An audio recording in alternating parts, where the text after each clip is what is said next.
Division School Press Conference 2024 na kamosang. Siyempre, kalahok na naman dito si Abel kaya win or lose ay nakasuporta tayo. Ganon din siyempre sa iba pang mga bata na kasama din sa patimpalak na ito.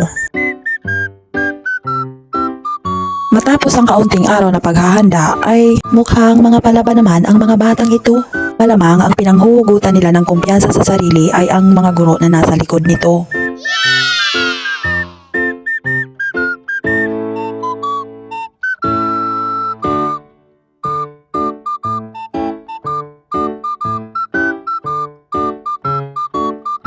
So, heto na nga kamosang, meron na sila ng schedule para sa mga gawain sa iba't ibang kategorya ng patimpalak. Meron itong 3 araw na gawain simula 1 ng Marso hanggang sa ika-3 araw nito. Pero bago pa man ay syempre may pa-warm welcome ang Aurora East Central School teaching and non-teaching personnel sa mga nanggaling sa iba't ibang distrito ng Masbate.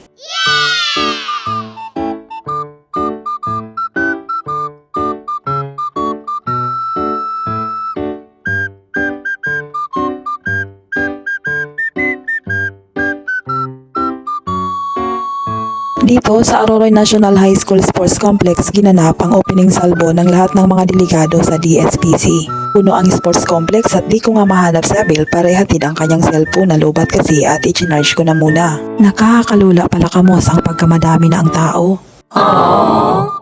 Mabuti na lang at nakita ko si kuya niya at ito na nga lang ang pinaikot ko sa complex para mahanap at maihatid ang cellphone niya. Timing naman ang pagdating ko at kasi simula lang. Mainit pa ang panahon sa labas kaya ako'y nanood na lang muna.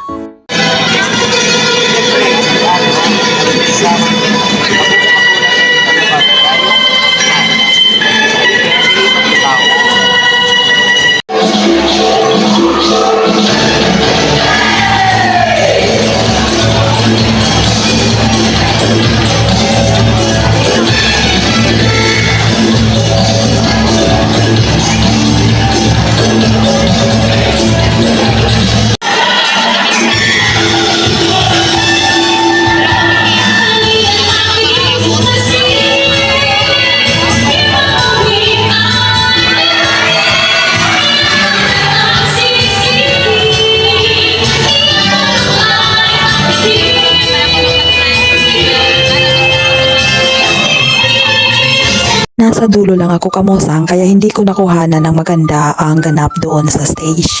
Ay basta imaginin nyo na lang na magaganda naman talaga ang mga palabas. What?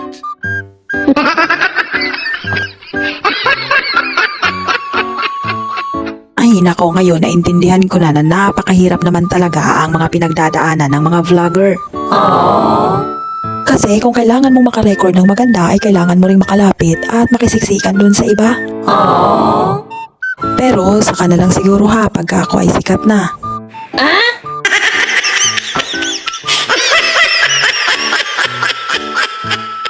Oh, bakit kaya nagtayuan na sila? Akala ko kakarating ko lang ay ako pala itong nahuli. Hanggang dito na lang muna, baka bukas maagahan ko na.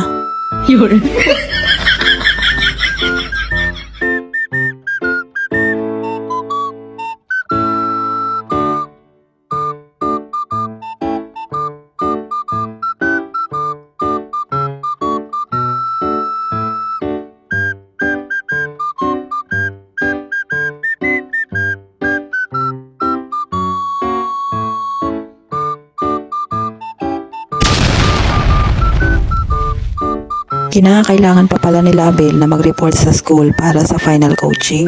Kaya naman pagkatapos ng opening program sa Aurora National High School Sports Complex ay dumiretso na sila dito.